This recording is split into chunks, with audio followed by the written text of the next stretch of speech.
Welcome everybody. In this video, we'll go over nonverbal communication. My name is Rajendra Singh. This video is a part of Effective Communication series under BCA English second semester course. So let's begin. So when we talk about verbal communication, we can look at it from three different perspectives, or it includes three different components. So the first is the words itself, the message. And the second is how you say it, the voice or the paraverbal aspect. And lastly, the body language or nonverbal aspect. So according to this chart, nonverbal communication is very important. It's actually the importance is actually much more than, for example, words or your how you say it. So when we are communicating face to face, our body language will become very important. If our body language is not congruent with what we are saying or how we are saying, then the message may not be received well, or the intended response may not be achieved. So when we are communicating verbally, so it's not just the verbal message that is going uh, in one direction. It's actually nonverbal communication is going both ways. So as we are speaking, our body language or nonverbal communication is going along with the message, as well as we are receiving the nonverbal messages. For example, it could be nodding, it could be eye contact, it could be the posture, for example, how a person is sitting or standing. So that can also convey a lot of message actually, and that's why body language is very important. So nonverbal communication techniques are often used unconsciously as we are communicating. However, we can also do it consciously. So for example, as we are speaking, we could consciously force our minds, for example, force some kind of hand gestures, we can do it. But we have to remember that oftentimes it happens involuntarily. So we don't really do it per se, it happens. So as I mentioned previously, if what you are saying goes along with your body language, then that can have a maximum impact on the effectiveness of communication. So we'll go over different nonverbal communication methods. For example, posture, facial expressions, gestures, eye contact, touching, body movement, and nodding. So posture denotes the the way we are standing or sitting. It's basically how our body is positioned. So when we are communicating, for example, how we are facing for example, the listener, are we standing confidently or is our body stooped? Um, when we are sitting, uh, are we sitting confidently? Are we facing the interlocutor? Posture says a lot whether we are confident or whether we are uh, nervous. For example, we are visiting, we are tapping our feet or tapping our hands, or for example, when we are presenting in front of audience, are we facing our audience or just looking at, for example, slides? That can make a big difference in the effectiveness of our presentation, for example. So in general, if we are relaxed and we look more confident, our posture is more confident, then that would be more desirable. That doesn't mean that you have to be more intimidating when we are communicating with the other person, and that's also not good. So it has to be confident, but not overbearing. Posture also kind of conveys whether we are really interested in the communication we are engaged in. So when we are interested or when we are involved in a conversation, our posture naturally will be corresponding to the communication. And when we are communicating, we subconsciously will be receiving those signals about posture, and oftentimes we mirror the posture as well, and that helps us to connect with the other person we are communicating. Next is facial expressions. So when we are communicating with the other person, we express different emotions through our face. So for example, if we are happy, we may be, for example, smiling. If we are angry or we are sad, so those feelings would be expressed through our face. So it's natural that when we are communicating face to face, we are often looking at the other person's face. And often, facial expressions are also mirrored.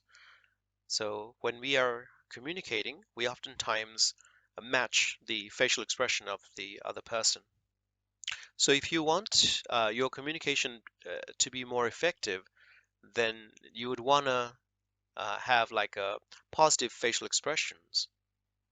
That doesn't mean that you should be laughing, all right? Maybe slightly smiling, but depending on the message, it has to go along with the message.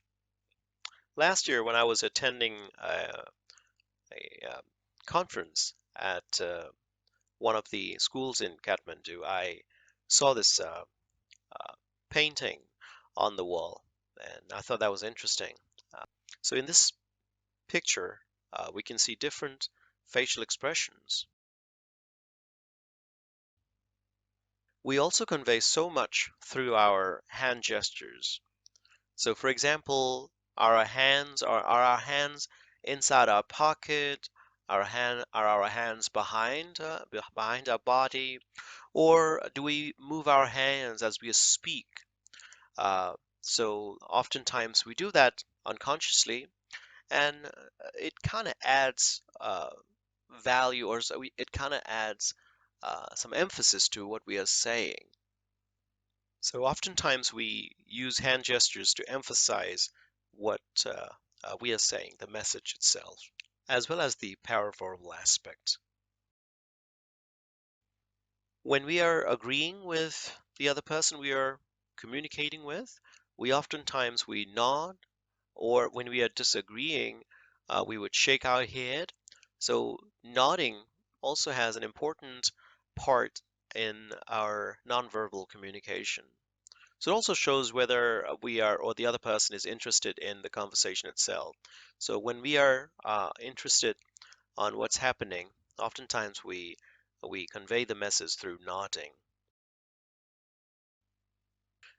Eye contact is perhaps the most important nonverbal communication method there is, because we convey so much through our eyes. So when we are talking to someone, that eye contact actually uh, is like a channel through which we're sending so many messages back and forth. Eye contact can also show whether we are interested in the conversation, whether we are confident, because if we are not comfortable or we are not confident, it would be difficult for us to maintain eye contact during the conversation.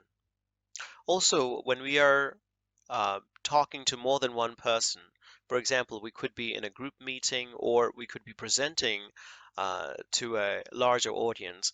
So that time, just focusing on one person may not be appropriate.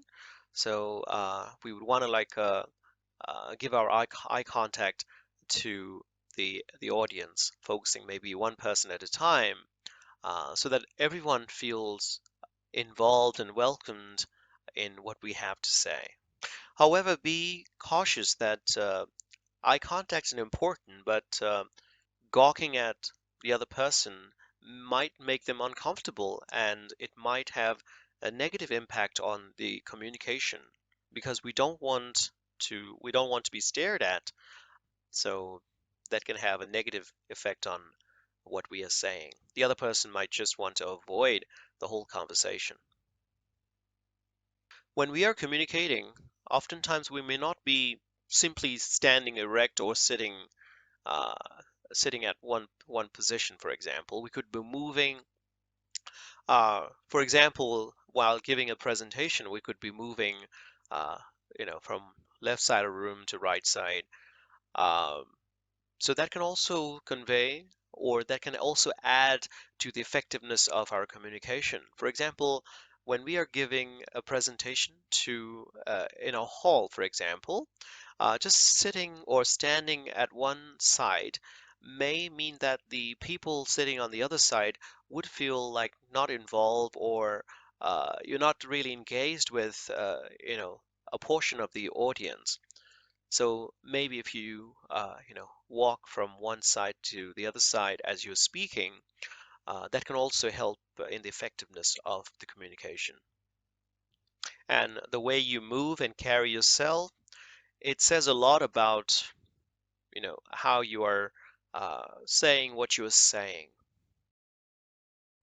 Lastly, touching.